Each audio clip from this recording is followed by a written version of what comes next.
How you doing, everybody? I am the Baron. What's up, everybody? My name is Smile. And I am the rising blue dragon of the East, Chris Lotus. And welcome to the 18-Bit Podcast. I really dragon. Wow. Okay. You can see they really freaking dig this gimmick, you know. I'm like, what was it that you said? The whole thing again? The rising blue dragon of the East. We're on the East Coast, right? I know West Coast sounds awesome, you know, it's cool and everything, but... I was going to go with South Side, but no, I was going to add in something else, but never mind. Do I look like Black Lightning to you? He doesn't. Hush yourself. Bad What? Ronald joke incoming. They should have that as like a freaking voice command on Smite. But all my jokes are good jokes. All right, so I'll throat chop you. I believe in throat chopping. Anyway, You still hadn't throat chopped Larry yet. I haven't, have I? I owe you about how many? And he won't do it either. Just like Larry, he didn't do it. Yeah, well, yeah, look, I have to use this nigga. Anyway, right. Today's episode, I want to cover, like, one guaranteed, like, we got 3 topics, and we're going to cover all 3. But at the guarantee, I wanted to cover those ones. It's, at the time of this recording, if you're hearing this later, oh, well. But it's the EA Star Wars Battlefront 2. Developed by DICE Studios, who did Battlefield 1 and the Battlefield series. Produced by EA, who basically bent the game over and went in with no lube. I didn't cuss that time as far as I know of. Still suggestive. Highly Subjective. subjective. But the gist of the content that we're finna discuss right now is loot boxes Larry. in a competitive game. Larry. He violated the old house rule. It's alright. It's alright. But Battlefront 2 has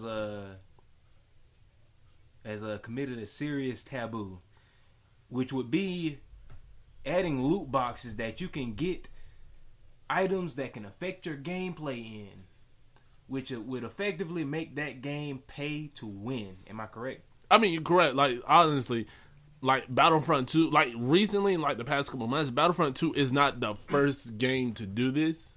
Like, the other one being Shadow of War. It was loot boxes, or was it just microtransactions? Microtransactions. Okay. Like, you could get loot boxes, if I remember right. It could, like, you could pay a certain amount, you could pay some real money to get, like, this little crate thing that'll give you, like, Uruks for, like, in-game stuff to help you rush down in-game, or you could just grind it out. That is one thing, but Shadow of War is more so a campaign Of single-player stuff? Yeah, right? that's single-player. But in a multiplayer game, now I know some of y'all thinking, well, Overwatch has loot boxes. But Overwatch is cosmetic. You gotta remember that. Items, stickers, outfits, things of that nature. But when I can get something out of a loot box and say, hey, your character takes 25% less damage. Wait a minute, your character takes 50% less damage. Or does 50% more damage. So on and so forth, then that becomes a problem because somebody can just pour enough money into the game to where they get all these boosts and gear and all this good stuff to where they're basically unbeatable because they spent the most money. I mean, like, and like, what was the real tipping point for it though was like the all right, it's Star Wars Battlefront, so obviously they're gonna have to have 2 specific playable characters: Darth Vader, Luke Skywalker. You literally could not have a Star Wars game without. Actually, no, never mind. You can, but you can. But like, you get what I was saying. Like, you could have a game without those 2 being in there, generally. But so the problem was, like, to get those 2 required at minimum 40 hours of gameplay without buying anything else. You could apparently get them in, like, a loot box, but, like, no, you can't get them in a loot box. But, like, to buy them with, like, in-game credits and stuff, is like you had to play a lot of matches or like luck out in loot boxes and get like credits in like a lot of your loot So boxes. you have to waste a lot of your time or money. and money to get these two characters. Yes, and that's like, now I'm not saying it's 40 hours to get both. It's 40 hours. If I'm correct in my assumption, it's 40 hours a piece. No, I cannot pour 80 hours into the game just to unlock a character. Yes, and I don't even think they're coming. I don't think they come with all their abilities at their strongest already, because like they'll be subjected to the other stuff. Like you have to get like the good stuff for them. And that'll take even more time that you have to pour into the game to level up that character and get these, different perks and whatnot.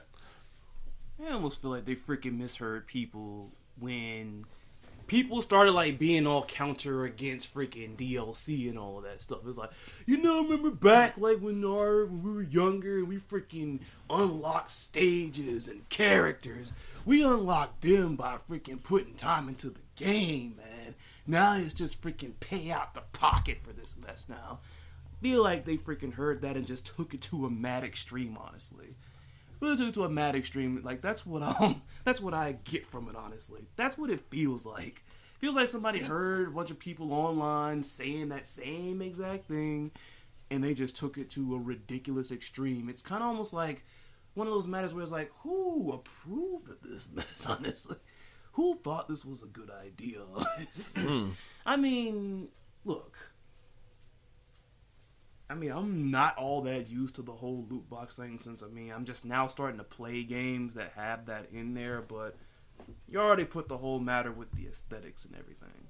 And even that can be grating at times, especially with these little seasonal things where the loot box only has a certain something for a certain season in Overwatch. And I even remember one time, Smile was talking like with a friend of ours. He was thinking that this whole entire trend is Overwatch's fault. I can't exactly say that. I don't know. Like he does have a point, but like I'll say Overwatch made it popular because Overwatch is basically like It game. It's the it game. Right yeah. now. But but if that's the case, it's like freaking. In that case, it's like freaking loot boxes are freaking auto-tune and like freaking apparently. Come on, you remember how many people jumped on that train freaking fast, and not everybody could freaking do it. Like, yeah, I know. But no, I was about to say like if I'm gonna try to think about it. Like the really first people that kind of got the loot box thing going, Borderlands 2. Yeah, shift codes. Yeah, the shift codes. The shift codes with Borderlands 2, and then you just... And even with that, it wasn't DLC. You just like, hey, the developers of the game were cool enough to be like, hey, every single month, we're gonna put these codes out on Facebook and Twitter that'll be worth a box, maybe 5 boxes, maybe even 10 boxes. You put them codes in, and you go in game, go open the loot box up and get you some dope ass weapons. I mean, even then, they still, like, as far as I know, to this day, they still might do it sometimes. They do. Yeah. They do. in the Handsome collection. For those of you that don't know, they still produce live shift codes for Borderlands 2 and for pre-sequel. And probably, do they do it for Battleborn? I don't know. I have no idea. I mean, in Battleborn, like... It was made by the same people. But not even just that, I'm just saying, like... Yeah, it's... Unfortunately, like, just gone. Like, yeah. That silence there was, like, epitome of it. It's like, isn't it just vapor now? Unfortunately. Yeah. Unfortunately, because I liked the way it looked when it first came out, but... As I said, if there is any example that timing is everything, it is that. Yes. That and direction of your game. But what I want to get with... I don't know too much about that, so I can't really... Yeah, I'm about to say, I want to get into Battleborn some other time, like later in the episode. Not a later episode. But, yeah, but like, as far as I can see it and remember, and not unless you count like mobile games, like cell phone games, like. Which I still don't. Well, I'll take that back. Never mind. All right, but now that you count like cell phone games, stuff like that, to me it really started with Borderlands 1 and 2 and the collections, and then like I said, it really ramped up and became popular with Overwatch, and then like now everybody's trying to incorporate. I could see that as far as Overwatch being a modernized version of the shift code boxes, because were there duplicate shift code boxes? Because the weapons that you got were random, so you might get that shift code. I'm just saying, were there duplicates? Possibly, because possibly. No, possibly. Highly unlikely, but possible.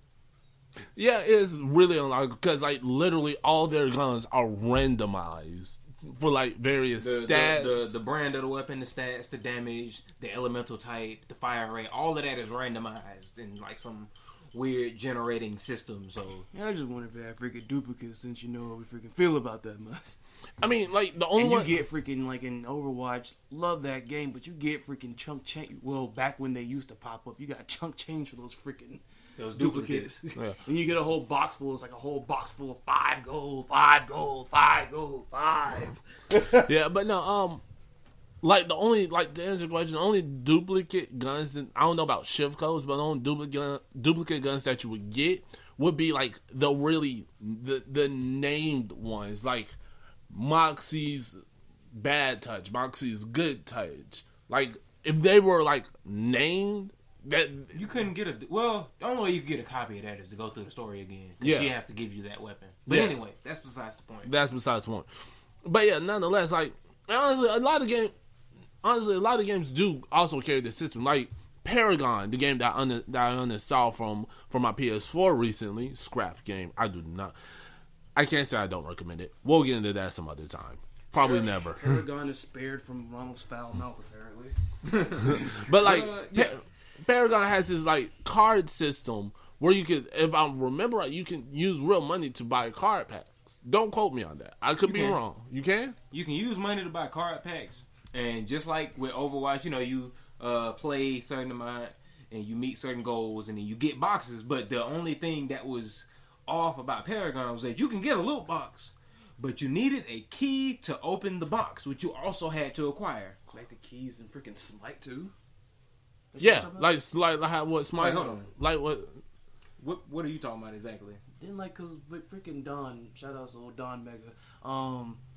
He was talking about like there was a certain chest or something. Oh, those are the that's for the adventure. Like they're there. You just need a key to get it entirely. But in Paragon, you unlock the chest. So I was like, oh cool, I have this golden platinum chest, but I ain't got no key to open it. Now I got to get the key. Or you get the key and you be like, I need to get a chest. It's either or. It bounces between the two, which honestly will make Paragon annoying. But yeah, like a lot of games is starting to incorporate this system. I can't get mad at them. Even Smite are incorporating it with the whole login. The godlike chest and whatnot. Yeah, and yeah, those chests in there are freaking. This can be so discouraging at times.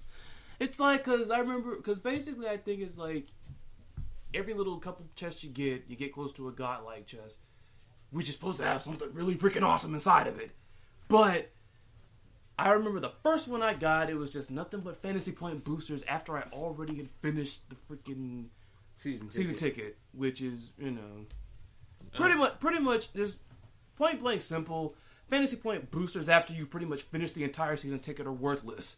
Unless you're really just trying to help out somebody who desperately wants the stuff in the season ticket. Now in that case, you're kind of giving them some, a quicker ride, I guess. I don't know. In layman's terms, if there was a max level that you could reach in Overwatch where you didn't gain any more XP, it would be like getting XP boosters at max level. It's like, why? Yeah. But, why? I forgot I really did forget what.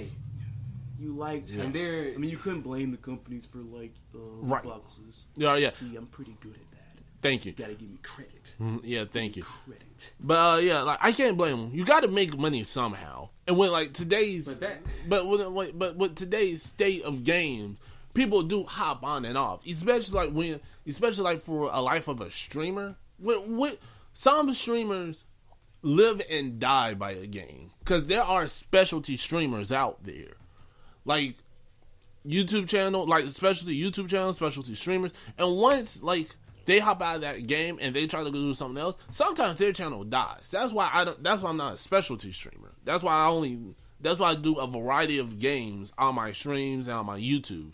I don't want to do specialties. Specialties are good. That game development loves you. But if the game wavers, then so does that streamer. Yeah, The niche. Yeah, the niche streamer. That's the word. The niche. But like I said, making microtransactions is cool. But like the way EA did it, the way like Bethesda and Shadow of War did it. There are a lot of games that fuck it up actually. The whole microtransaction thing, like MKX. Like, of course you have like the okay, you can buy these characters or whatever, or and all that good shit. But I thought it was too much to be like, hey, you want to buy some like 5 coins or whatever, 5 coins or 10 coins. They had that whole deal where you could spend X amount of money to unlock everything in the crypt. There was basically like a small currency where, that was silly to me. I'm sorry, as silly as that is, sometimes, as silly as some companies do with games is like, I feel like customers should know when to not throw money at something stuff trashy, or even like the source crystals in Injustice 2. Yeah, it's like no, I will gladly just wait until I get that bitch out of a mother box. I mean, I used to freaking pick on Street Fighter 5 about that, but I'll give people some leeway because some of those, like, far as getting fight money and stacking them up to get like the characters. Especially if you wanted to get like everybody just because I'm about to take it over, play with the friends or whatever, yeah, the token friend. Oh my god, you don't have freaking Abigail. You ain't got Abigail unlocked. What the heck? I mean, you got that one friend like that, but still, it's like a pain after you do like all the stuff that's there. Like I think presented like the little weekly challenges a little too late, and sometimes I think even those don't help. Once they again, only give you like 100 here. Maybe the most it'll give you is like maybe 5,000. But even that's like a small jump towards the total goal of 100,000. Once again, I feel like they done freaking went on the internet and listened to those freaking nostalgics talking about how back in the day we used to freaking play for hours and hours and hours and work hard to freaking unlock stuff, and they just took that mess to a ridiculous extreme. I mean, yeah. Also, one, if you have a friend who plays Abigail, that nigga ain't a friend. Dump him. He's toxic to your life. 2, those are nostalgic fags. Yes, I'm talking to you, nostalgia fag. What? Jesus.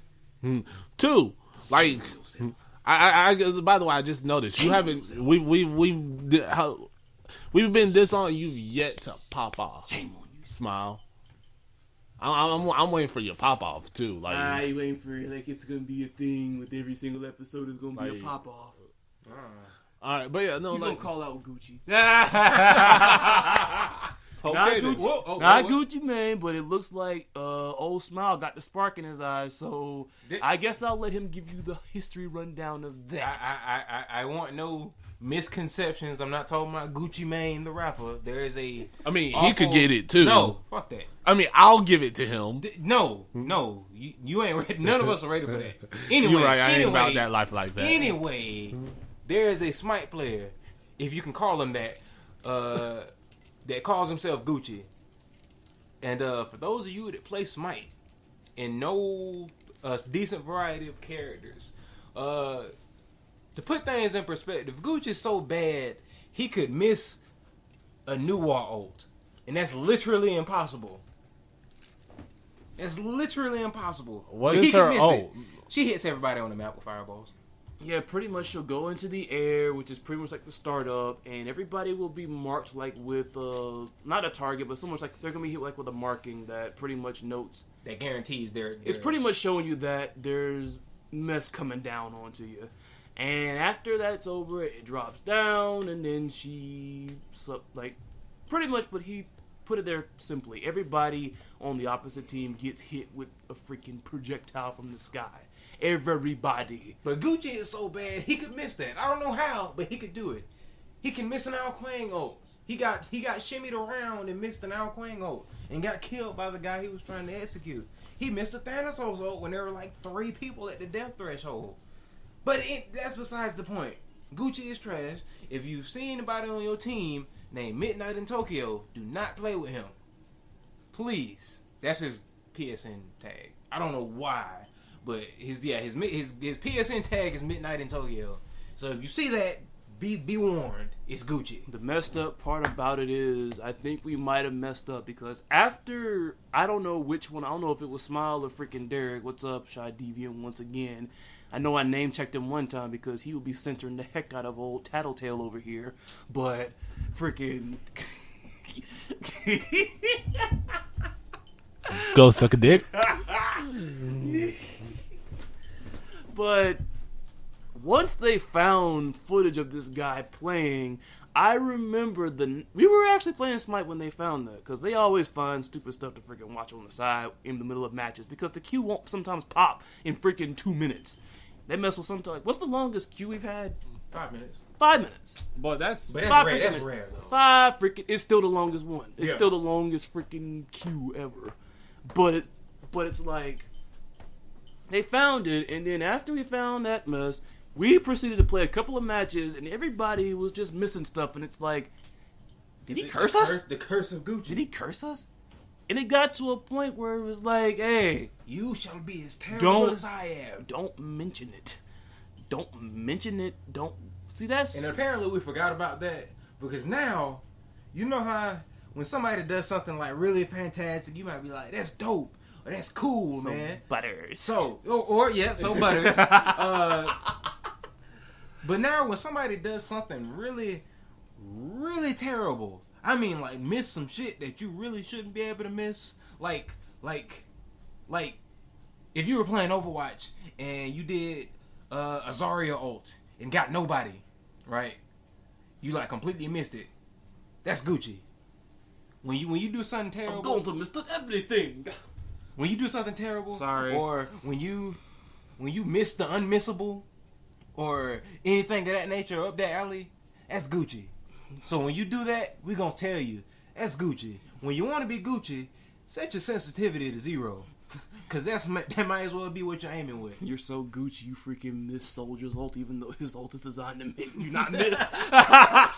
Well, if somebody ever does that, I will kill them. I'm not sure. If you don't kill anybody with a Soldier ult, That's possible. or even at least mortally wound somebody. Okay, I'm about to say it's Gucci's possible so to not kill anybody. Cause it's happened to me. Gucci so Gucci shoot, he could freaking miss a McCree ult when they're all in the payload and he's up there standing on top of a building looking down at them. Like, Gucci's so bad. This is how bad he is. This is how known he is as a bad Smite player. Other Smite YouTubers talk shit about him. Right? Other Smite streamers and other Smite YouTubers have videos of them watching Gucci's videos and shit talking him. Like, it's bad. He's bad. He's bad. All right. Oh my goodness.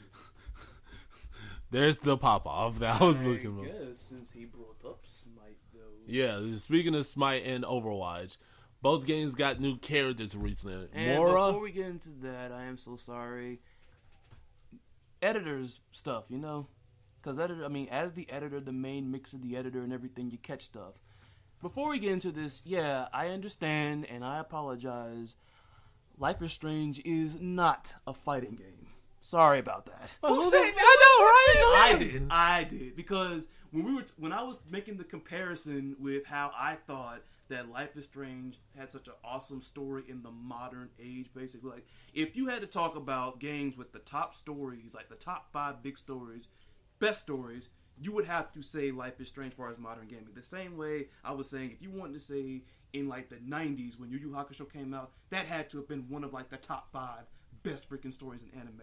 But in the midst of that, I had said, fighting games, like, I unfortunately freaking frauding in that, so, you know, I just remember I cut that, so editors catching. Sorry about that. But like Mr. Barron was saying momentarily ago, Smite and Overwatch just recently got 2 brand new characters. Moira, by the way, she ain't cute, but I love her. I play Moira.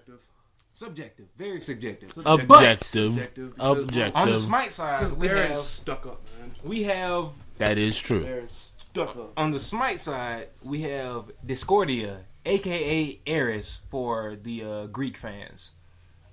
But both of them have very similar qualities, or at least a single ability that gives them that same trait as far as their role, which is don't group up when they're on the enemy team. Yeah, it's meant to make it disperse. Although it seems a little bit more coded when it comes to Discordia, because that right there just seems like Discordia's gimmick. It's like Discordia has, I think at the very best, freaking 2 big moves. 2 primary ones. One of them could also be that, but still, it's like 2 of her main, like 2 primary moves are meant to pretty much like cause mess amongst you if you want to be all tightly packed up, basically. So, to elaborate, like Gajia said, like Mr. Blue Wolf here, Game Lotus. Attack, PSNID, he named me. But like he just said, her literal the basis of her kit, or her gimmick, if you will, is to cause mischief and infighting on the enemy team. Right? So even her passive causes like friendly competition amongst her allies. So whoever has the top damage on her team gets a power boost from her. Yes. Including herself. So that causes a little friendly competition to get kills. Or as we say it then, who is the fairest one of all? Who is the fairest of them all? I prefer most fed. That too. But I'll give her that one. That and her first ability is where the dispersal techniques kick in. Imagine, if you will, let's see, what's the best way to describe this for Overwatch people? Sorry. Imagine what's a nice circular ability in Overwatch that goes forward? Like, Moira Zolt. no, we're discussing her as well. You're not. It's a known Overwatch character that already exists. I'm gonna go ahead and say Hanzo Zolt. circular, spherical, a ball, something. Tracer. Zyra. Now he's just guessing. No, Now I he's play just Overwatch guessing. now. He's just Tracer. guessing. He's guessing now. Okay.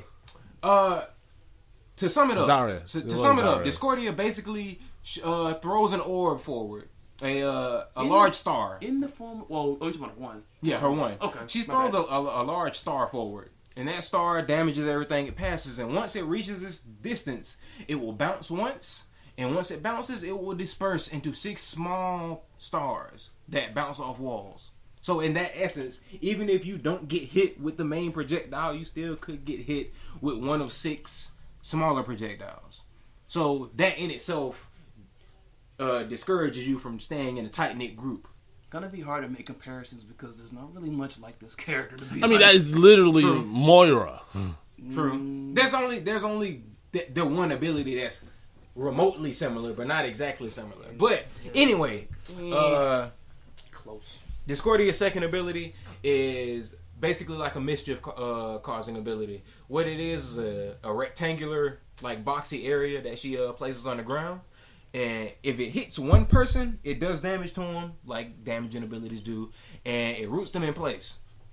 But if it hits 2 or more enemies, this is where the fun comes in. This is where the chicanery comes in. It will taunt them into madness, which will make them fight each other for 1 second. And you do have the potential, if at low enough health, to actually kill one of your own teammates with that. I'm fairly certain she probably has a trophy for that. Similar to, I think, Circuit has something like that. Yeah. Yeah. But yes, if she taunts 2 or more people, they get taunted into madness, and it makes them fight each other for 1 second. On top of the ability itself doing damage to everybody that got caught. Alright. Then, her 3 is pretty much straightforward. It's her escape. She dashes forward into a misty area, kind of a circular misty area. And while she's in it, she's stealth. And her her first ability and her second ability go on a rapid cooldown. They come back much faster than normal. And that's pretty much all there is to that ability. It's her escape, but it's also a way to get your abilities back faster so you can clear lane or, poke at some enemies a little bit more. But her ultimate is where the real chicanery comes in. So, long story short, she's the goddess of discord, as per name. So, what she does is she throws a giant apple, and yes, I said a giant apple, with the inscription of "To the Fairest," as in her lore, on the apple. She throws the apple, and it can bounce off walls, so she can make some pretty neat skill shots with it. But she'll throw the apple. The first person it hits, they are forced to hold the apple, and they get taunted like crazy. They are forced to taunt. So if you are on a team and your guy gets hit with an apple and he just starts taunting like he's the shit, then you know why, right? That's the first part. They start taunting. And second, it's almost like a bomb of sorts that the apple has the effect of. The apple has the effect of a bomb. And when it goes off, it'll damage the person holding the apple, and then it'll attach itself to whoever was around the person that originally had the apple, and it'll detonate on them as well. Pass the magic. Pass the magic, as he said. All right. Yeah, and once, with a couple of those abilities you see, she really tries to at least make it to where you don't want to group up, basically. Like, when she comes in, she's going to cause you very much a team to disperse. She's going to cause a team to at least disperse, which in most cases, some teams won't, honestly. Because you've heard several instances, whether it be something like, whatever it is, Smite, Overwatch, freaking whatever it is you play that involves, multiplayer, and the team is trying to overtake one team. Everybody always pretty much wants to group up unless, there's some situation where it's like, okay, take this way. You go to the left, I go to the right, we take the center. Exactly. But it's like, she is, from what I at least take, very anti-group up. She is going to make teams disperse and think twice. Not even just disperse, but even think twice about even getting too close. Because because the way I see her, the team composition running is, just like you said, for her to disperse people out, because it's like, we get too close, she gonna taunt us, make us fight each other, or if she does an ult, then one of us gonna get hit, we're gonna be too close, it's gonna go off, then it's gonna hit everybody. So she has that deterrence of grouping up, has everybody spread out, so the assassins can pick off these targets without having fear of being jumped on. Alright. Because they're not grouped up. Yeah. But yeah, that character is actually pretty strong. I see some that freaking not Thor's hammer, but a different type of hammer I think is going to hit her hard then. The character does wicked damage. Yeah, they're probably going to drop her scaling. The only thing that I feel is a little overhyped is her little escape, and I put that with air quotes because I only see it really being good as far as escaping through walls or something, but if she's in the middle the field, it's going to be easy to freaking hit her because if you don't see her, it's obvious where she is, and then once she steps out, she's there. Yeah. She covers a nice bit of ground when she does it, but still. The only thing with that is, I think it's decent though, cause you know where she is, but you don't know whether she gonna keep going forward, go to the left, go to the right, come back behind you. So you gonna go in there. You could go in there after her, and then she'll turn the other way. Yeah, she could cause a little bit of mess to happen. A little bit of mischief. Yeah, mischief. Mischief. But on the Overwatch though, mischief. On the topic of Overwatch, we have a certain evil healer, Miss Moira. Evil healer. Mm-hmm. Evil healer. That's what everybody been wanting to, an evil healer. Evil healer. But Moira is very, very, very powerful. Not necessarily on the. She doesn't do insane amounts of damage. She does a lot of damage for a healer.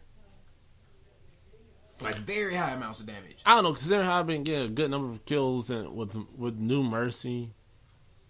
I don't know.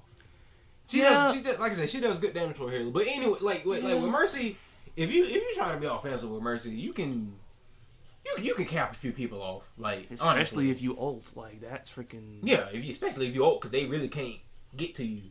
You know what I'm saying? You know how to maneuver that. But it's like on a regular, like consistent basis.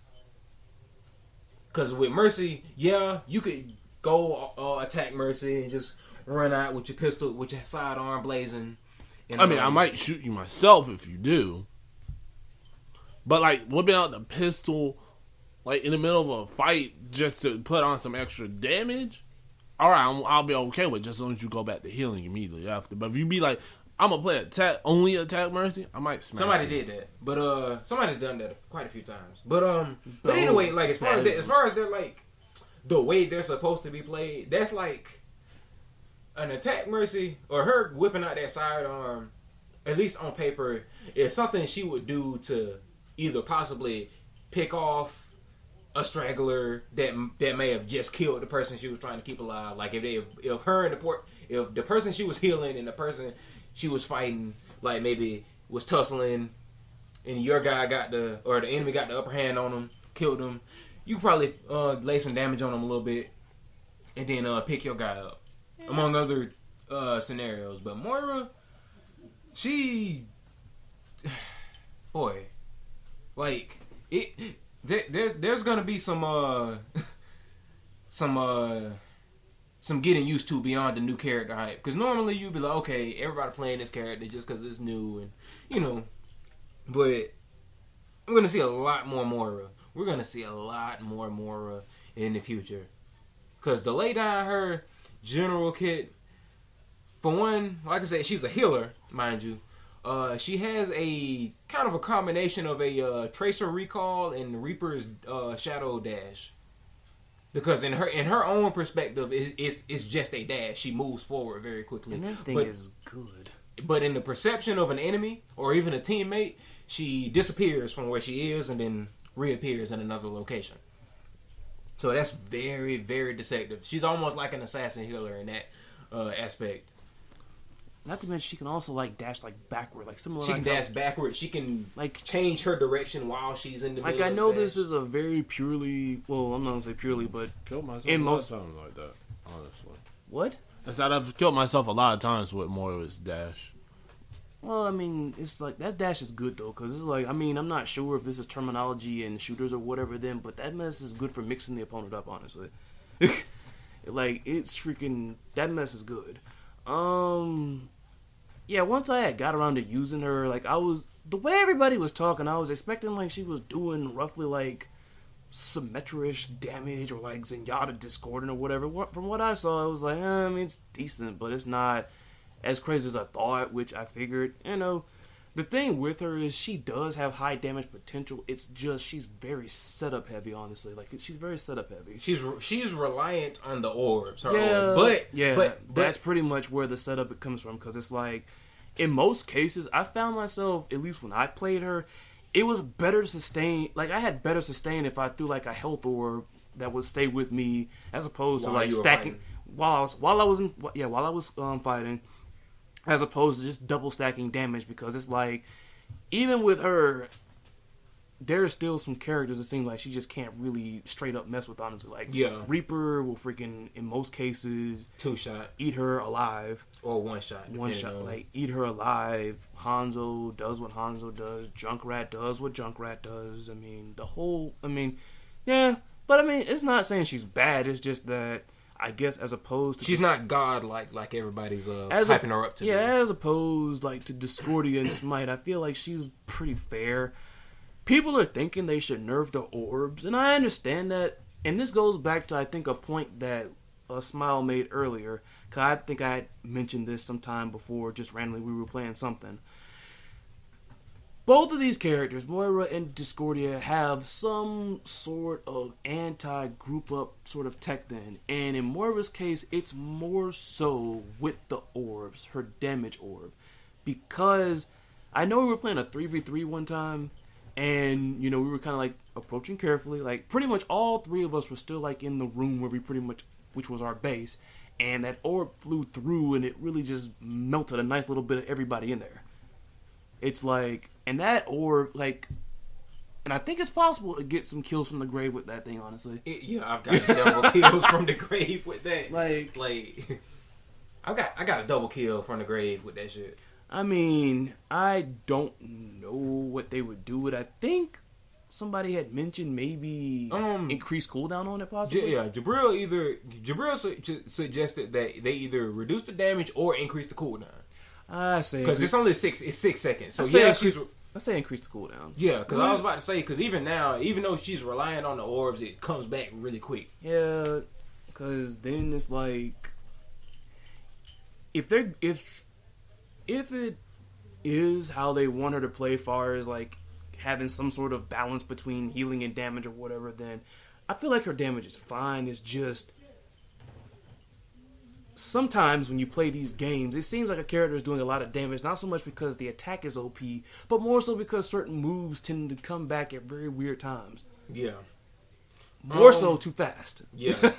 Because I think it reminded me of how they nerfed Ardeo in like Smite when she first came out, because the Bramble would start on cooldown the moment she activates it, and it stayed. Like, that's crazy. Like, pretty much what happened with Ardeo, if you remember, her Bramble patch is meant to shred protections on characters and pretty much cripple them where they can't use like any mobility-based moves to escape, basically. They're trapped.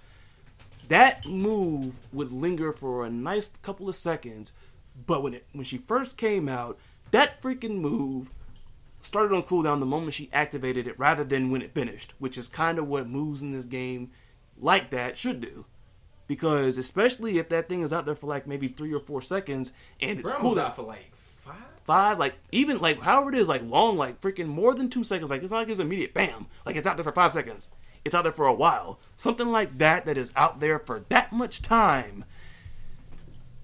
And it's cooldown. I mean, pretty much those 5 seconds were burning the cooldown off every single time. That's not how moves like that are really supposed to work. So I just say, if they're going to do something with Moira, I mean, keep the damage the same. Just increase the cooldown. Increase the cooldown. Increase the cooldown on the orbs. That's all. That's all. I agree with that. But like I said, she is relying on that orb. I think the only reason they would be hesitant on that is for the healing. But it's just like with the Mercy players having to adapt. I mean, true. Yeah, they would just have to. Because I mean, you get immediate res when you're in Valkyrie form, but if you're in regular form, of course, it has what I call that Plants vs. Zombies type of res time. Like, it's a couple of seconds. But what I say for, like, it's just like any other nerf. You have to adapt to it. Basically, you know, if you more than likely are playing comp, you have 2 tanks or whatnot, more than likely shields, like Reinhardt, like Orisa, have one of them protect you as she's rezzing. That's what I always thought of. Because it's a team game. Now, I know that sounds a little over-reliant, but still. But yeah. Like, Moira is a pretty strong character. Like you said, she's kind of relying on the orbs, which I thought it was a pretty cool mechanic. Because it's her R1, I want to say. She casts it. She holds 2 orbs in her hand. You can choose between the light and the dark. Each one, essentially, in layman's term, each one has a certain amount of health and or damage stored in it. With the health orb, it's like 300 health stored in it, and it'll just disperse it out as it comes near by allies or herself. And it bounces off of walls as well, which it'll get smaller over time for the less health it has. And it's the same thing with the damage orb. It has like 200 damage stored within it. So potentially, if you put it in a tight corridor with, like, say, a Tracer or a Genji or something, that one orb alone could kill them straight out. Because pretty much the tighter the area, the faster the ball bounces around. It makes it very hard to predict the movements and to actually get away from it. Did not know that. But there's that. And her basic attack, her actual basic attack is the healing. Right. But it has a meter, if you will. Kind of like when Bastion heals himself, how the little meter on the side goes down while he's healing. She sprays a fine mist, like it's almost like a small cone. And so you can basically heal multiple people. You can basically kind of just wave your hand around and heal multiple people with it. It's how I heal them. And Does she replace Mercy? No. Oh no. no, Because everybody's saying Moira. no, she can't bring people back from the dead. So no. Well, a lot of people don't like the whole 1 second res thing in normal form because Mercy's getting killed before she freaking gets him up. What happened though? You say they just have to. I mean, like it's like I gave an idea, but some people think that's a little too much. But I mean, at the same time, it's a team game. You have to kind of compensate. You gotta compensate. Yeah, because they would be upset because I can't go out here all by myself as Mercy and res somebody without dying. Because doesn't Mercy have what, like 200 health? Yeah. Okay. But yeah, Moira's a very she's a very mobile healer. Cause like I said, she has the healing for her primaries, and it has a meter that goes down, but it comes back very slowly. So don't try to waste the heals all willy nilly. But the I mean, you can also regain it with her attack, like second, like hitting people with her basic fire. That's her alternate. The damaging is actually her alternate, which makes no sense. Yeah, I know, right? I hate it myself. For those of you that are on PC, or for those of you that haven't played her yet on console, it's a little backwards to me. But her right hand attack is on the left trigger, and her left hand attack is on the right trigger. But I mean, if you're used to if you're okay with that, that's fine. But I had to change that. But like Baron here said, if your healing runs out, then you can basically replenish it faster by dealing damage. And then of course her ultimate is I call it the special beam cannon, but she basically shoots this persistent beam that does damage to enemies and heals allies if you aim it at them. Yeah, that mess. I don't know, like, and even her mobility jerks up with the freaking ultimate too. Like, over there flying around, just blasting people and everything. It's like, but I guess so. My whole thing about it, it's a little confusing. Like, once again, I felt like it was so much more seeing, like, the way people were reacting to it. Because I know, now, granted, I know it has to do with, of course, the accuracy of, whoever's doing it, but it's like, I've nano-boosted freaking Moira's doing that old, and it's like, I was expecting some shredding, and, I mean... It doesn't do a whole lot of damage, but it does a lot more healing than it does damage. I almost feel like that's kind of like another one of those ults similar to Hanzo's, where it's like, it's going to make people disperse, because, like, I almost kind of look at it's like almost a distraction ult. It's like, it's coming That's at what you. it seems like. It's like a distraction. It's like, oh, go from above, and then, like, that blast is going over here, teammates are all right, everybody on the other side's getting messed up. And as that's going, it's like, oh, everybody's killed Moira, get that mess out of here. And then it's like, once again, as everybody's trying to go for her, as it usually is with the healer, that's the dangling.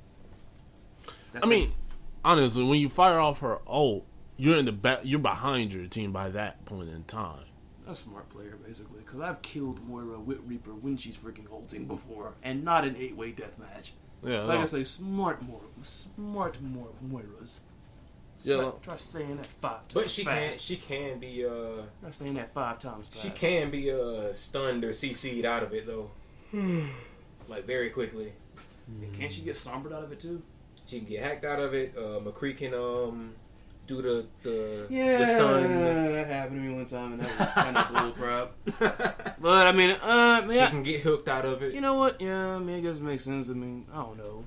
Because I'm pretty sure if they gave her, like, CC immunity with that mess, I know that mess is going to get taken away very quick. That's not. I noticed that's not a really big thing in Overwatch. Because Orisa seems like to be the only, like, real character to have CC immunity. Yep. Other than Mercy when she's rezzing people. But making her unique. Because then it's like freaking...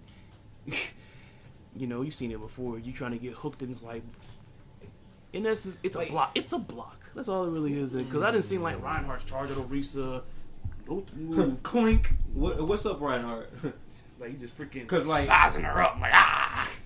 Because in a good situation, by potential, she could technically have like 1,700 health.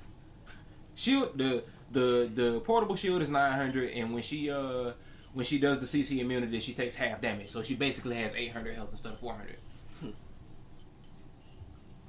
So in a good situation, at least I would say in a good situation where you're under fire from one direction, she has 1700 health. Yeah. But most situations, Tracer, Genji, Reaper, come around and flank, and that's when like a good Orisa player has to come in clutch. Yeah. Cause the best thing that I try to do is just use her gravity pull to displace them. And a newer technique that I've heard to use is to just shoot the orb above them, because they're moving predictably because they're going to go up and fall down. And at that point, you can just track them, be shooting them while they're going up, and just track their head all the way down. So you can deal at least 200 damage while you're doing that. But everybody's always trying to get that environmental freaking team kill with that mess. Fuck that. I mean, I can do if I see the opportunity, sure, but that's not something I'm gonna just try for every time. If you can get it, then get it. Shoot.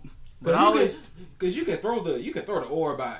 I think it's called Halt. You can throw a Halt out like willy nilly kind of, but the damage absorption. Stop it right You gotta be stingy with that shit. Stop right there. Because some people will try to be aggressive on you to get you to use it.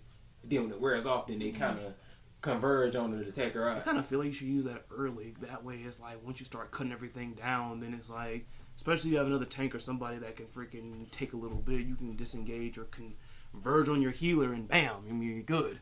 Exactly. But that's why I always kind of figured it's fair how they made her kind of like the more glacier of the tanks, in, because she has technically the same amount as Zarya. It's just that Zarya gets her shields back, like they regenerate back. Kind of similar to what I think Symmetra has regenerable shields, and Zenyatta, I think. Mm. And I know Doomfist just gets it, like when he freaking hits stuff, like he just freaking taking stuff. He's taking, like, I think he's doing the Nemesis. He's stealing protections. He's taking them, basically. But Moira's a good. Both of the characters are good. Just the Discordia is good and Smite really good. Which one's the problem? Oh yeah, like Discordia is the problem right now. Ooh. Discordia is a real problem. She does a lot of damage, people. She does a lot of damage. She can kill a non-tank character with those two abilities I described earlier, with the root and the star ability. She can kill somebody flat out with those if they're not careful. But Moira, she can be a problem in the right hands, but not just in general. And when I asked problem, I meant like, is somebody like that new character hype, there's usually somebody who is ridiculously OP, and it's like, you see that nerf hammer coming, as they always love to say, but okay, but both characters are pretty good though. I mean, I have played them here and there. Not nobody I really freaking clamped onto immediately, but it might take some time. Yeah. Because in my case, with both Discordia and Moira, I think for me, they're going to go past the new character hype. I actually want to pick them up and play with them. Yeah, because, you got people that literally are thinking that she is the new Mercy, even, new Mercy without the res, then, like, I guess they're thinking, like, she could keep her alive better than others, but I understand it. Even with that little nerf, come on. Only one person in the game can res. Exactly. Only one person can. Only one. Exactly. It's not like Plants vs. Zombies where every character can freaking res. Or a general team shooter. That's like in most team shooters. Yeah. Anybody can pick up anybody. Yeah. Destiny, Halo, things of that nature. Yeah, it is his destiny. Good old Destiny.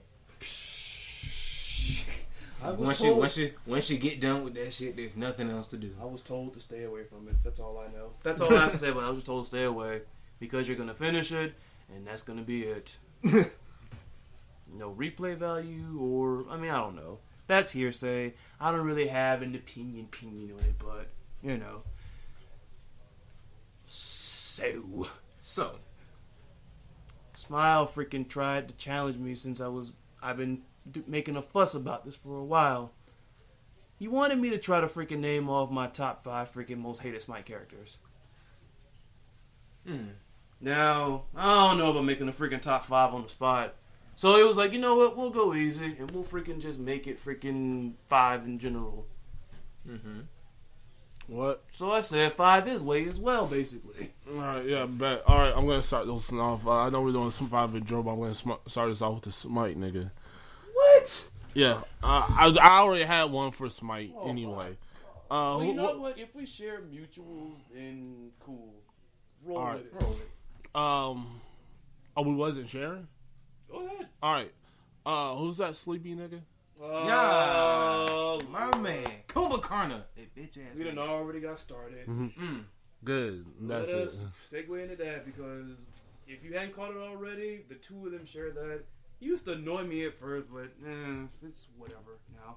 So, people, there is a character in Smite called Kumbhakarna, the Sleeping Giant. Right. And, long story short, he's a bitch ass nigga. But that's that's not a fair amount of coverage of the character. But basically, he is the king of crowd control. The king. It's in Smite. He is the god of crowd control. That should be his real claim to fame then. Right, basically.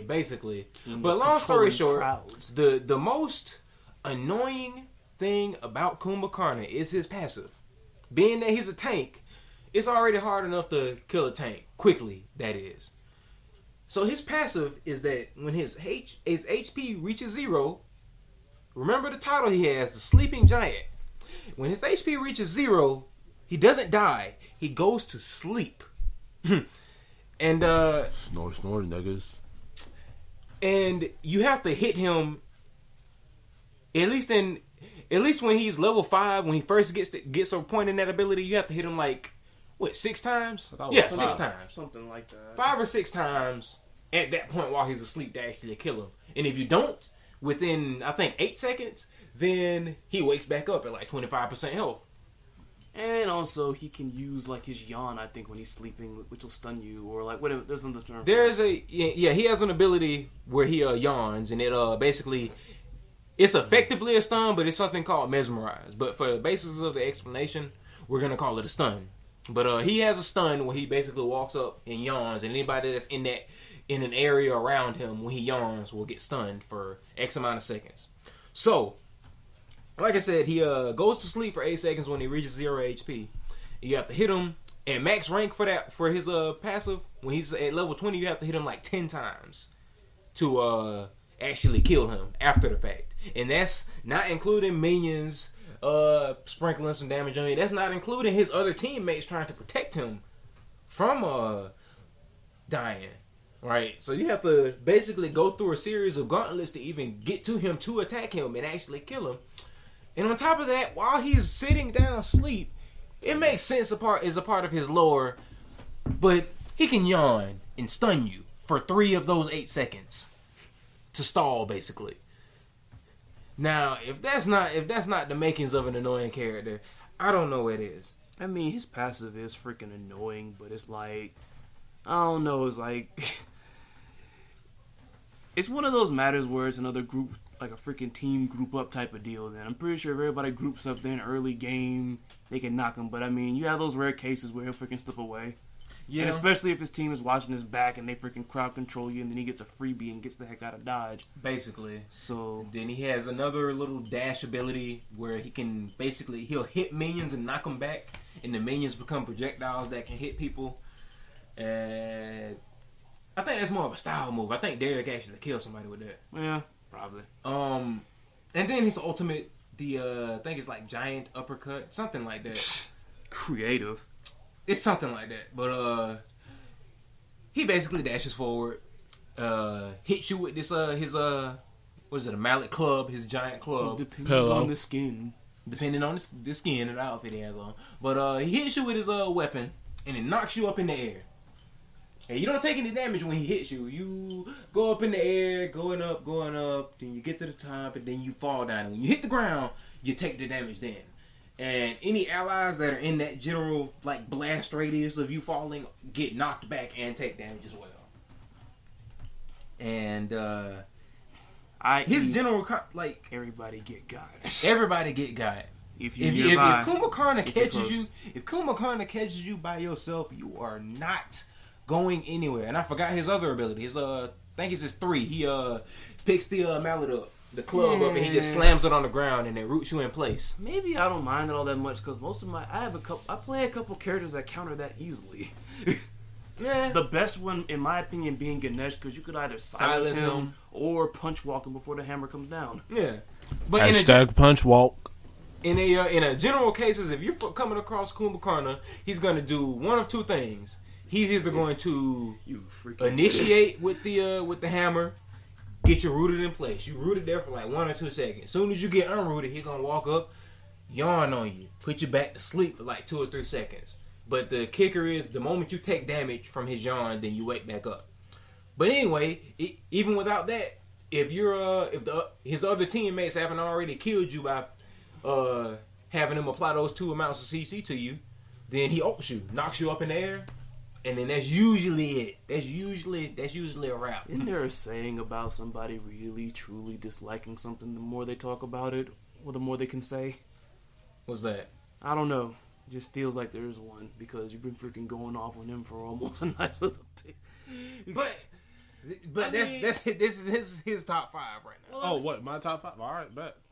Well, I mean, you share one, so I mean, you could cut it down there. Yeah. So you got 4 left. I got 4 left. All right, I bet. still got 5, but like, god dang it. All right. Well, these next 4 are going to be personal, and I'm going to go in off on them. Let's see. We're gonna go recent for those one. Street Fighter 5. We all know we all knew I was gonna say that. Ticket. We're strictly Smite here, bruh. Smite? Yes. I don't know anybody else on Smite. I thought you only know the person you hate. I only know him because when Smile told me about it, I was like, this nigga just sounds too annoying. Only know the person you hate. I only know the nigga. I only know the person you hate. See, if that's the case, then Baron here is excluded from this specific countdown, and it'll go from me to Lotus. I almost want him to freaking talk about Abigail. I almost want him to. I'm about to. You know what? After he finishes this, then he can talk about Abigail. All right, bet. Go ahead, Lotus. Your top 5 hated. Well, I don't know. We don't have a top 5. Like it's a no particular order type of thing. Okay, and. Let me see. List is right here. Honestly, sorry. Then you're cool. You made an actual list? Yeah, bro, he I made did. a list. Freaking, and Larry, you all right then? Cause Larry done violated rule number 11 several times today. That joke have been tapping the table like it's freaking Raijin drums, man. All right.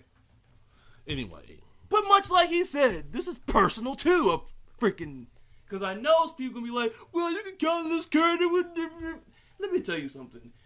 Before I even get to this, and I'm sorry I'm putting a disclaimer in front of this, I be getting straight to the list though, but I feel like there are just some characters in games, period. Don't have to be about just Smite. Doesn't have to be just about like fighting games or whatever. Just any game involving, competitive and characters. I feel like there's some characters that are just anti more so the person, the player, than the character they play. Anti, because like, there's a difference between like being like, anti my character and being anti me then. Like, for instance, let's say you have a character that's a well-balanced character. They can play defense and they can play super offense. It depends on you or whatnot. If you like to be super aggressive, then a character can be super anti-freaking you. Anti-your type of aggression type of character. Just saying. But anyway. I think I already know most of the countdown, too. He probably does. I There is no countdown. It's just 5. No particular order. Because you can't freaking rate trash, honestly. Trash is trash. boy. Alright, let me get it out the way. The first one I'm going to get out the way because screw you, freaking high res, for freaking forcing this crap on me then. I had to play this character for your stupid Odyssey mission. First on the list is Zeus. Zeus. I'm just gonna let me work on my brevity skills here and try to at least hit the points with these characters that annoy me the most. Then Zeus, his freaking chain lighting is the dumbest thing ever. Like there will be times like, because I understand, he's using, I think like his little shield throw and his chain light are usually like his favorite minion clears for the most part. Minion clears.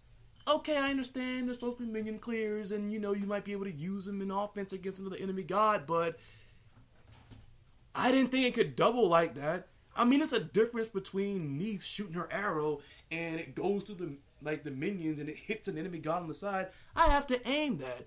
Zeus practically doesn't. It's like I'm standing several freaking in-game meters from a minion wave and I'm still getting caught with that. Yep. How? He'll hit the top of the minion wave, chain all the way to the back of the minion wave, hit 3 people and still hit Lotus. It's like, that makes no sense. It's like, that right there, I don't even know what's more ridiculous, that or freaking, I almost said the wrong name of the god. Neja's rings. Because those things are ridiculous, honestly, even though I still like that character. But Neja's rings are ridiculous. Especially since they added bounces to it. And I think it can multi-hit certain people depending on where he throws it.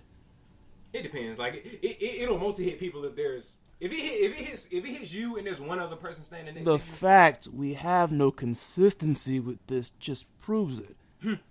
And on top of that, they buff Zeus. Why? We They explained this. buffed the chain lightning. We explained this in the first episode. The guy is blowing up people, not minions, enemy gods, with freaking 4 items, and now he's gonna be blowing them up in 2, 3 maybe. A modest 3. Just to not sound like the little scrubs that are 3 items.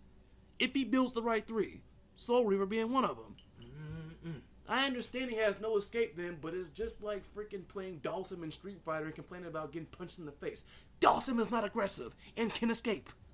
And Ronald's stirring up because I went back to Street Fighter. Don't worry, he's freaking crap. No, I'm just imitating you. I'm just imagining Dawson throwing out his yoga arms bullshit. Bro, how did they give him one of the best buttons in that whole series? This nigga just pressed one button and he covers the whole fucking screen. I would have been alright if I had to put an input direction. Lord. But no. Alright, no. Before I even get on my tirade, by the way, I hate Zeus as well. Not because of Smite, but because he's just a dick in general. You really like that, man. Alright. Anyways, number freaking 2 over here. This might be a little controversial, but I don't freaking care. Now, I'm not even gonna freaking give an introduction for him. You can't introduce trash like that. You really can't. You only talk about it. Number 2 is Xbalanque. Whew. Who's Xbalanque again? Xbalanque is the freaking idiot that turns off all the life, propaganda las usas, on you, and that freaking Mayan clock starts ticking, and if you're that freaking nigga. moving, you get freaking stunned. Oh yeah, fuck that nigga The too. main thing I don't like is I feel like what his passive just annoys me. A permanent stack. He permanently gets stronger per kill. It's like It stacks up to 6 or 7 times. sounds like an item if you ask me. Then sounds almost like how Smite incorporated these evolved items, like evolved. What is it? Rage? Yeah, evolved Rage. Soul Reaver. No, Soul Eater. My bad. Shout outs to Soul Eater fans. Then Sid Barrett was my first cosplay, my first AWA, 2011. Bro, the anime was trash. It's okay. Alright, the ending to the anime was trash. I'm just opening the door to topics for him right now. But anyways, yeah. And freaking my favorite, Shaman's Ring. Kiss my Shaman's Ring. Anyways, it's like, that's like an item passive. And then on top of that, he can actually, if I'm playing, or if he's with the Ganesh, then he's getting stacks off the fact Ganesh is freaking getting the kills in. He's bestowing the kills to him, and he's getting this freaking passive stack. Ganesh can even freaking activate your Blood Forge if you got it. If he bestows the kill to you. Side information, everybody. The character he's speaking of just has a simple passive that if any ally is near him, if Ganesh was to get a kill, then he would give the kill to that ally. So basically, he can stack the shit out of Xbalanque. It's like, and the character just gave me trouble, and then it's like he's just annoying, honestly. Like, doesn't he have like poisonous? Like, he's got poisonous freaking venomous arrows. I think that slow you down. Mm-hmm. He has a slow of some sort. I know he does. Mm-hmm. It's like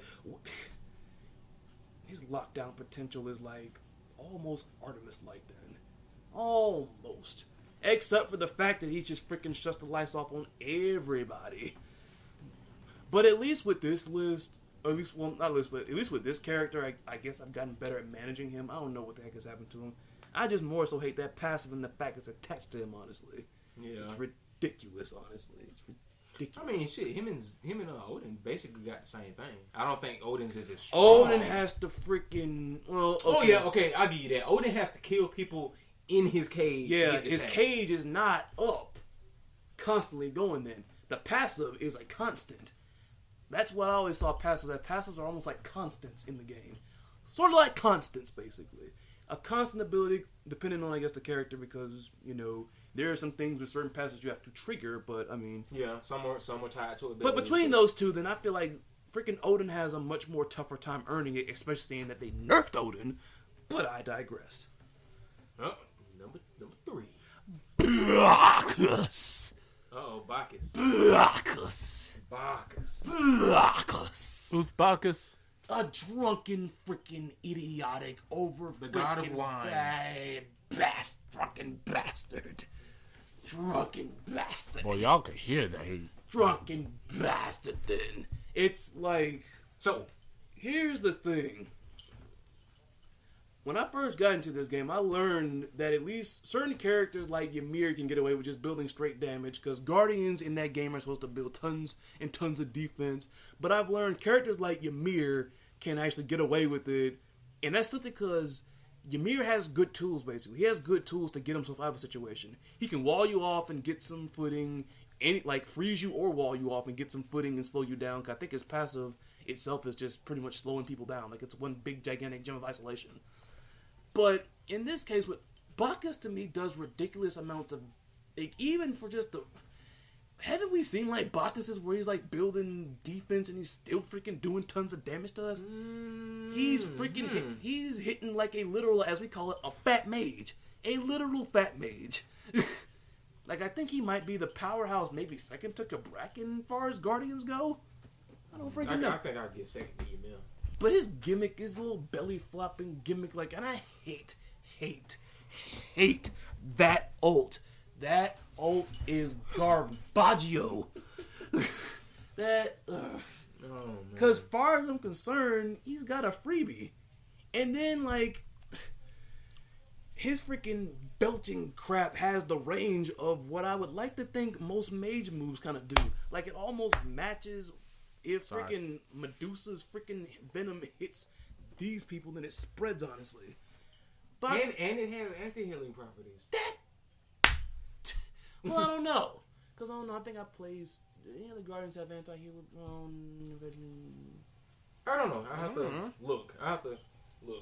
I don't think so. I think... Because I know Neith has it with the little freaking... Her little health stealing, but... I just don't like... Bacchus... And also, like, here's a little belt, like, not many Guardians from what I've seen have all that good escapes, to be honest. They're all right to subpar. Now, Artio, I think, has a pretty good one. Athena has a really good one. Chalkin's in situations. Chalk's not really a tanky. Well, no, he's not a Guardian, I forgot. He's a tanky warrior, I'll give him that, but nevertheless. Fafnir has a good escape. Dinesh. Okay, it's kind well, they're short, but it's Punch Walk's kind of short comparatively. Punch Walk's pretty freaking short. Hashtag Punch Walk. Yes.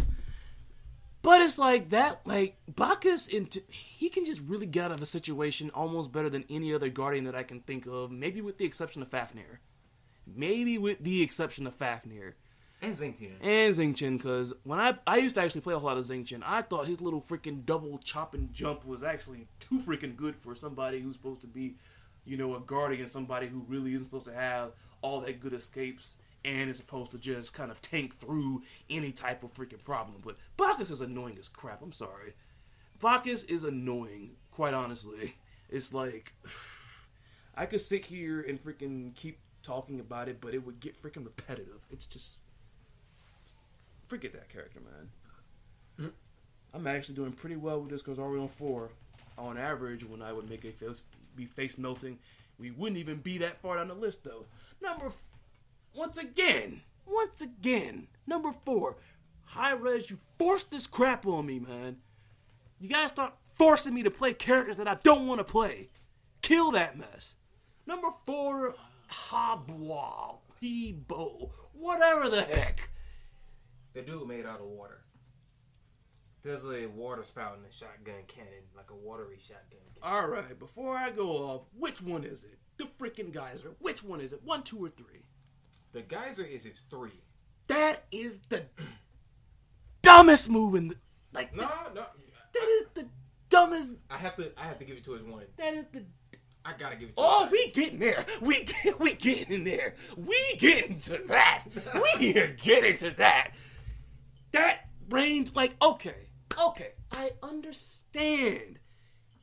Mages, for the most part, with the exception of two of them, Alquang and Freya, are supposed to be ranged. I understand that totally. Even Freya on and off can be ranged. Freya is more eclectic of the mages. She can play close range and can be far, but I think most Freyas prefer to be distant.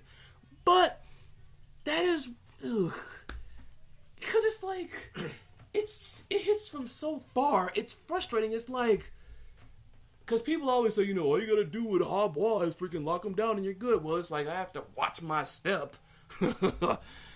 Shout outs to I'll go ahead and spoil it, an honorable mention, because I freaking hate Giannis as well. But it's like that mess hits too far for me, honestly.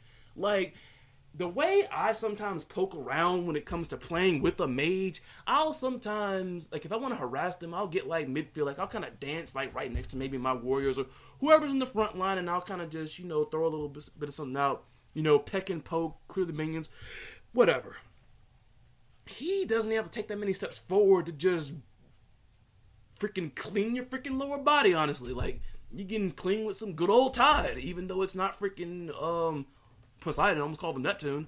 Or as our friend calls it, his little water spout, our friend Chai Deviant calls it the bidet jutsu. Yeah. The what? Bidet. You don't know what that is? Tell him to jump in the party and ask Derek. Anyways. No. I know what it is. I had to rehear it. Fuck. Never knew humans were this filthy on this planet. I really don't. But I really didn't know. But anyways, yeah, that mess hits way too far. I freaking hate that move because I should have looked at this a little closer because I wonder if that move has the smallest of the cooldowns in this freaking kit. Because if it. No. It's the one? Yes. It's the one? Okay, we're getting to that. We're getting to that. But let me get off that. But I just freaking hate the freaking poking range of that. It's like, he literally could... A freaking douchey Habois could just, space that nicely well or whatever, then just disperse the team, just pop up, and freaking Habois is just almost serving up freaking stuff to people like freaking a Wheelix. You know what the worst part of it is? What is it? What the direction that you're moving in, when he knocks you up, you'll move up in that direction. Yes. But that mess is he does that mess, it does a freaking chunk of freaking damage. And then let me go ahead and get on this one because he's want to get on that. Then I don't care because apparently the guys came across somebody talking about some, Hebo is not freaking broken. It's just he uses his entire kit, and that makes it seem like he's OP. No, that freaking one does Discordia damage. 3-second cooldown. 3 with no seconds. cooldown items. 3 seconds of that crap.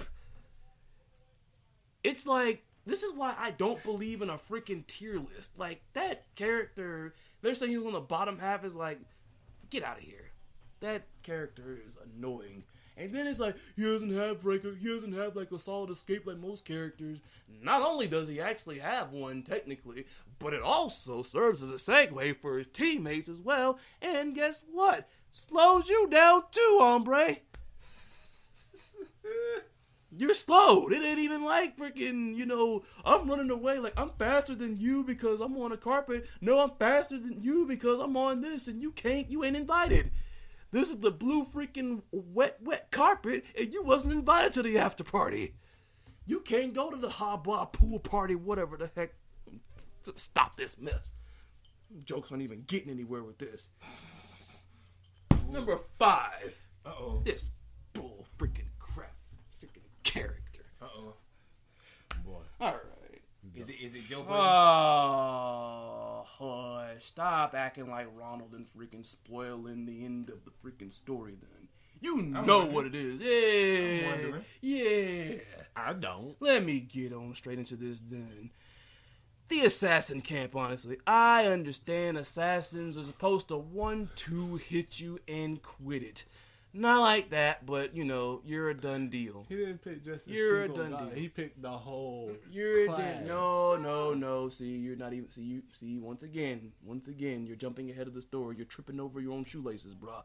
Anyways, this freaking character, cutting to the chase. Then, last character in top 5, Hun Bats.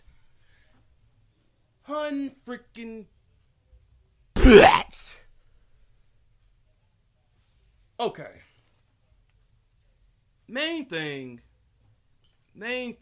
is his freaking, two things. Number one is ultimate. The most annoying freaking, I can't even call it an earworm because that's audio stuff. The most ugliest, annoying canker sore freaking ever. That mess has the range of freaking... It's about the size of a Cupid oval. Yes! And it's like, that's almost with anybody, because think about it. The freaking Hun Bats is not going to go for the tanks. He finna pick off. That mess in itself might as well just blow you up. Like, it shouldn't even fear you. It should blow you up then. And it was especially crap then in that adventure mode with freaking Kukulkan Khan hanging from there, and areas of the freaking arena would crumble down, and you could get environmental kills a la Overwatch in it, and freaking Hun Bats, everybody's in the middle trying like, oh, I'm gonna throw you over. No, I'm gonna get to the freaking center and you're freaking fearing it, walking off then. You're freaking doing that mess. You're walking off, you feared. You're not as scared of freaking him. Well, matter of fact, no, you are scared of him. You're so scared of him that you didn't realize the biggest fear is of falling. To better clarify the ultimate. Bull crap. He puts down a drum and starts playing the drum. And He starts playing the Migos mixtape is what he plays. basically. Aye. But he basically is, if you're in that area, you're feared. And when you're feared, you run in a random direction. You can't run, you can't use an ability or an escape or anything. You just move in a random direction. And during that point, he can attack you. He can basically beat your ass while you're taunted and dancing and whatever. And what's his passive? Like, he gets crit for, like, freaking free crit or something like that? He gets extra crit chance every time he uses an ability.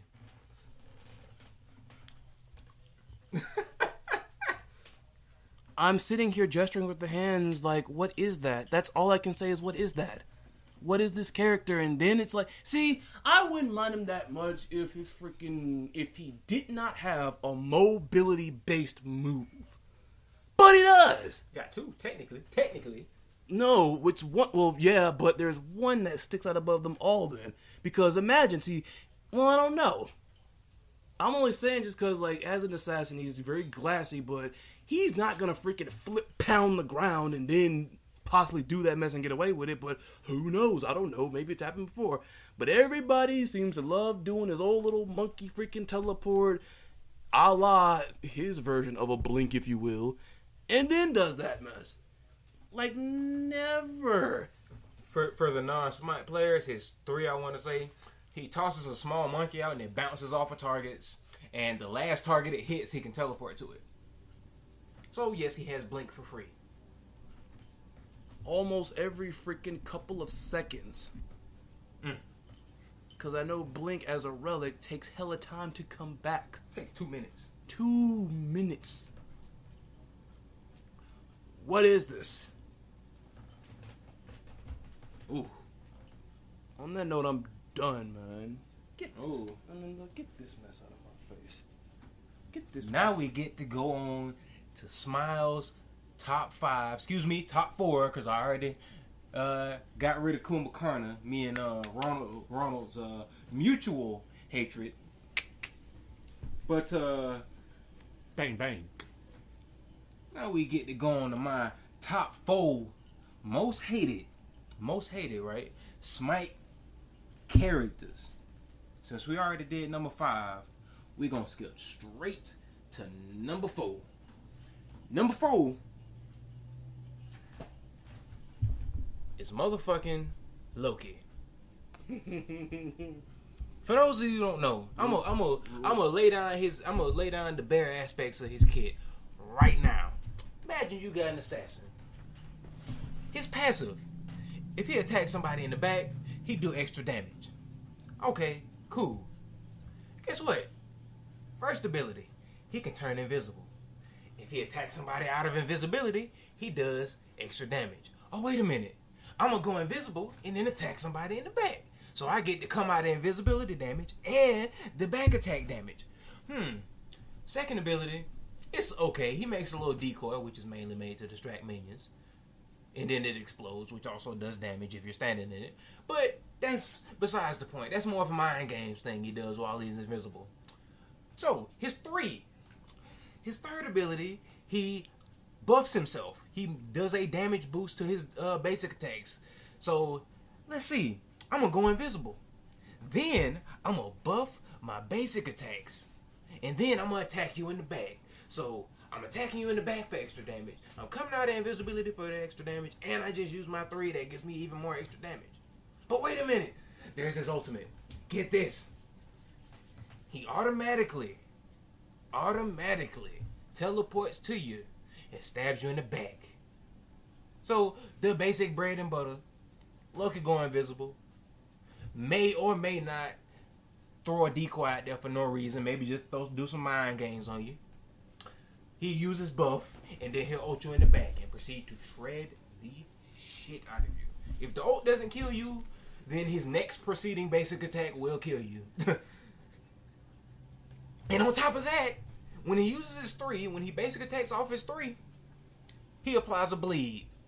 So if you somehow manage by the grace of the gods to survive the ult and the single basic attack and manage to run away, the bleed is going to kill you and you're going to bleed to death. It's so freaking annoying. If you're playing anybody that's not a tank, then fear Loki. Fear him. And as he told me when I was first freaking playing the game, if you are low on health, assume that he's coming for you every time. Assume that. Run away. Even if it's not the case, assume. But you probably already know that. Oh my goodness. Loki, I mean, go on ahead. Go ahead. Now that we got that filth flying filth out of the way, now we can move. Now we can move on to the next one, who is also an assassin. Motherfucking son of Odin, Thor. Another son of Odin. Wow. Honorable mention on my side, because, that character is... Anyway. I think you just say the Odin brothers, don't you? Essentially. Okay. So, another basic bear lay down in his ability kit. Passive. Basically, the more people that are around him, the more enemies that are around him, the more damage he does. So that's why he be freaking hammering. That's why they tell me. So basically, if you try to gang up on him, he gonna kill at least one person, and mortally wound one That's more. bullcrap. That's bullcrap. Then, first ability, simple. He throws his hammer, Mjolnir, throws it, and then it comes back to him. Now, at any point between the throw cycle of that hammer, he can teleport to that hammer, alright? Which is already annoying enough. So he basically has an attack that's also a free escape. Or engage. Or engage. He's gonna escape with He's that. gonna crap. escape. He's gonna escape So, with that. then, his 2. He slams the hammer into the ground and makes like a short wall of spikes that pops up. And if the wall hits you, then you're stunned. Right? And then, of course, it also obstructs the area that you can move in. That's already annoying enough because the wall is really fucking long. So he can skill shot you from a good little distance away, right? Then his third ability is the Berserker Barrage. And no, I'm not talking about Wolverine from Marvel 3. He basically just spins around with the hammer. And that takes off massive chunks of health. I mean massive chunks of health. Stack it on top of his freaking passive is even more ridiculous. Then All I heard was spin to win. Wow. Spin, sugar. Sure. Spin to win. And then his ultimate. Spin, He spins sugar. he spins the hammer Mjolnir around and then he launches himself up into the air, right? And he's picking out which chump he's going to try to pick off. And then he just slams down on the ground with the hammer, stunning the person and doing damage to them. Alright, so this is the basic Thor combo, and it pisses me off. He might see him a nice little chump finna get away.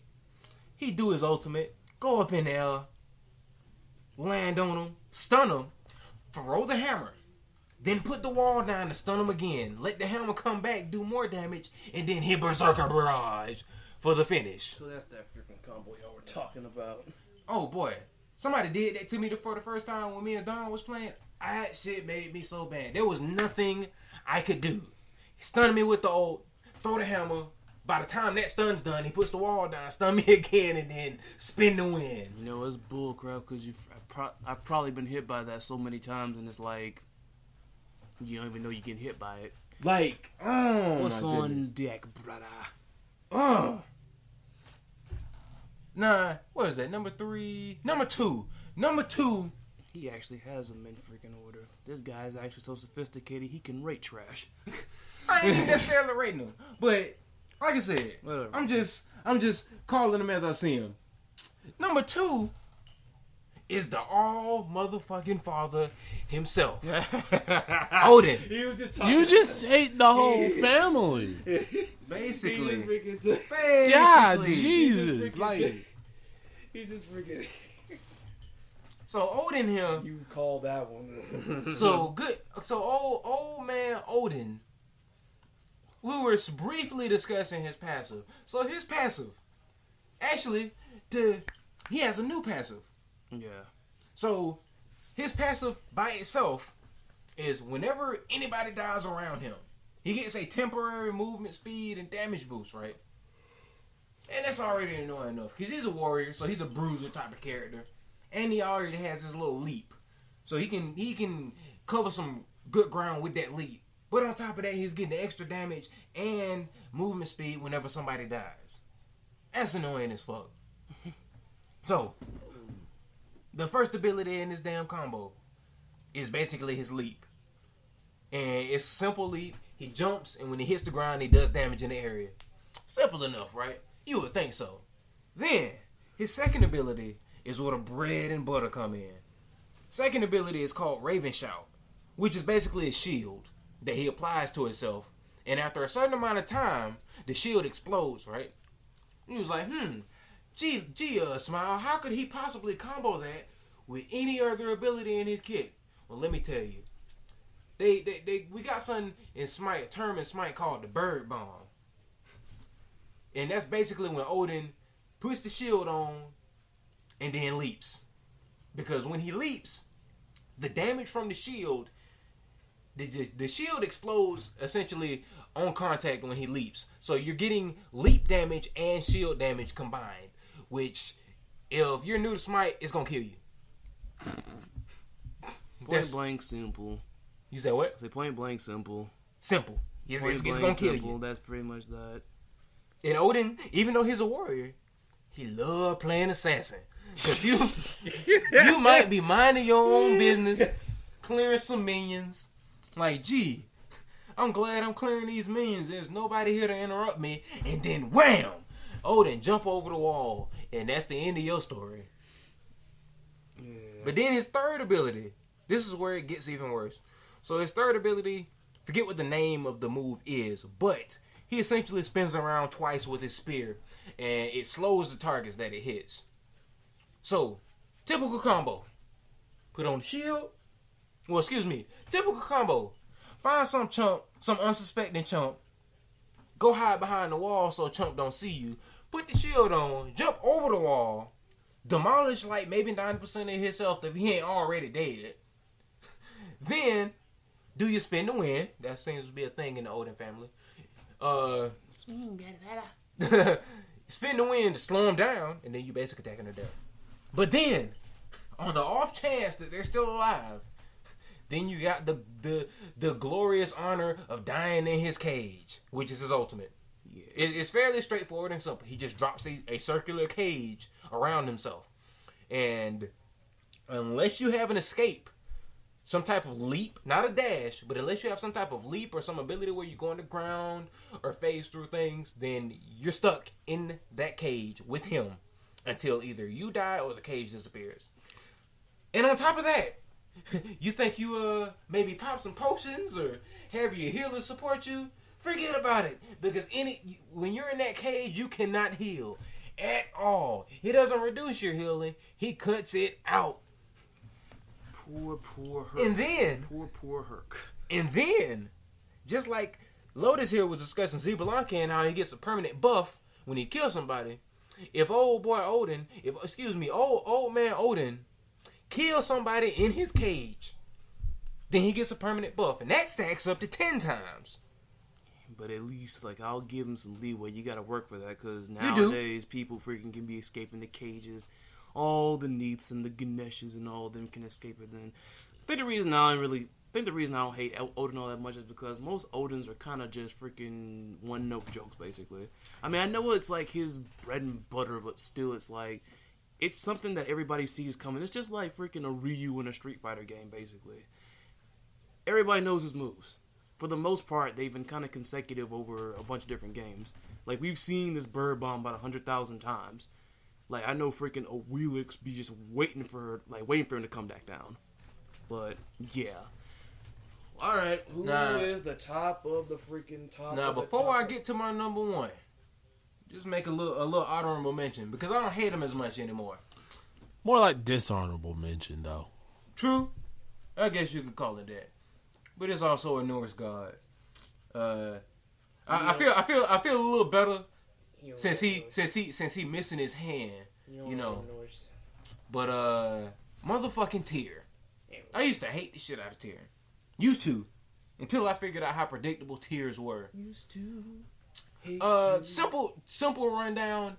He likes to get behind you and does his dash ability, which pushes you. Push. That's all you gotta know. Yeah, he pushes you out of place. That's all you gotta know. And then has the team fuck you up. That's all it is. You gotta know is push.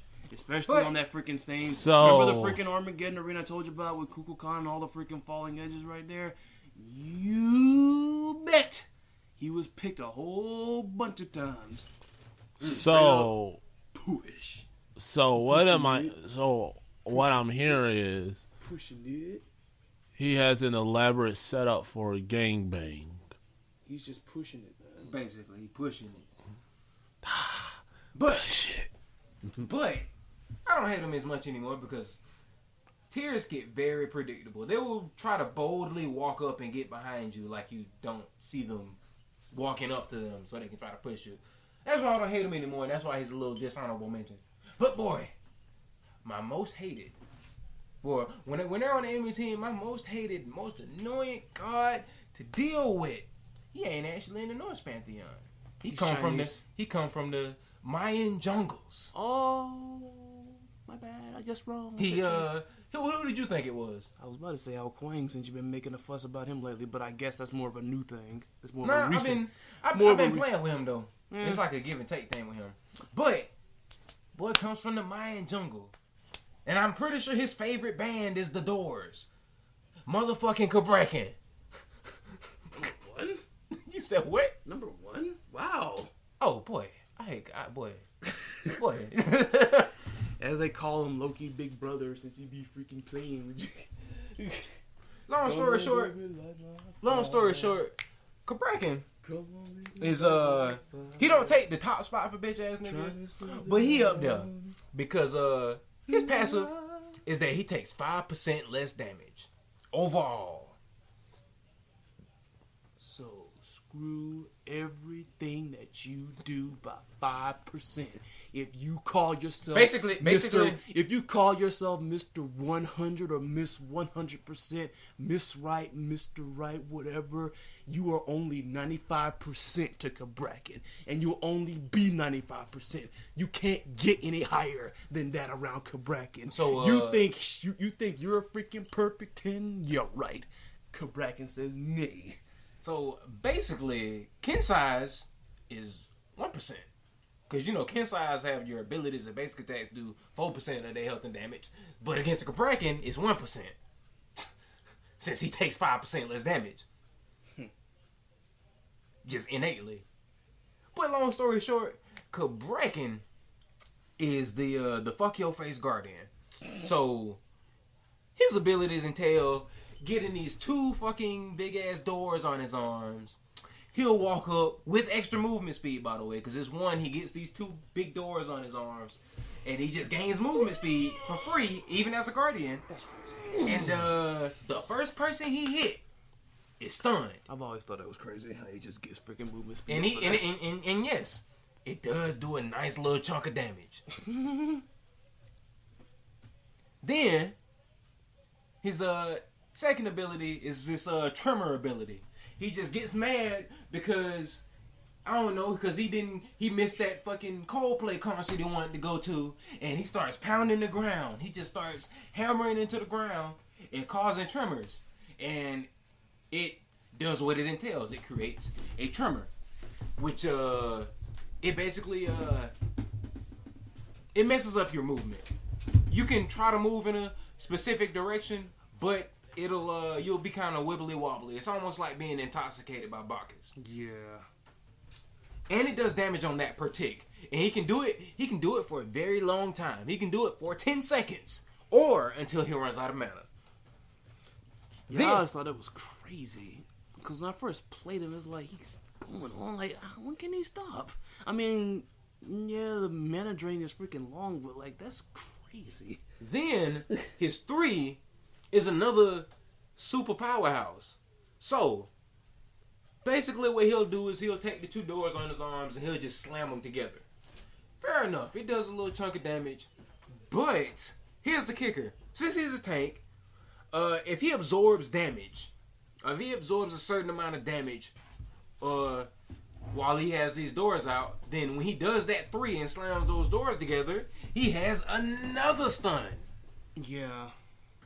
So let's say you came up on Bracken like you with an assassin. You was like, yeah, I'm gonna burst you down. I'm gonna get these crits and all this good shit. Yeah, take that. You poking him. He's like, ha ha ha ha ha, and then he hits you with his 1, stun you, and then you try to run away. And he was like, no, I'm gonna catch you. I'm gonna hit the doors on you a second time, stun you again, and then this is the bread and butter. This is the end all be all. His ultimate. He gets incredibly mad. And he stomps the ground. He says, where are you going? And then he stomps on the ground and makes a tectonic like wall in front of him. So I think that's what it's called. It's like tectonic shift or something. But anyway, he makes this half circle wall in front of him when he stomps the ground of rocks and whatnot. And for one, you're walled off at least halfway to where if it was a flat wall like your mirror, you could just go to the left or to the right. But with Cabrakan, to even have a remote chance of getting away from him, you have to go back towards him. And he's waiting for that shit. Oh boy. And on top of that, this tectonic wall stomp does damage as well. So it can kill you. So a typical Cabrakan fight is like, hey, yeah, I'm attacking you, Cabrakan. What's up? I'm finna kill you. And then once again, like I said, he laughs in your face, calls you a puny god, slams you in the face with the 3, gets that stun off. Then you might try to run away. Then he pops his 1. He gets that extra movement speed. He's gaining on you, hits you with the doors again, and he stuns you. And then, if you're still alive, if by some off chance, by some grace of the gods, you're still alive, he's gonna stomp his foot on the ground like Hulk does in the movies, and then crack the gaps in the ground and make the ground rise up in front of you. And if that doesn't kill you, then he gonna start the ground pounding, and then that usually finishes you off, and that's usually the end of the story. Either him or his allies will do it then. You know what I always called it when he kills somebody with his freaking ult then?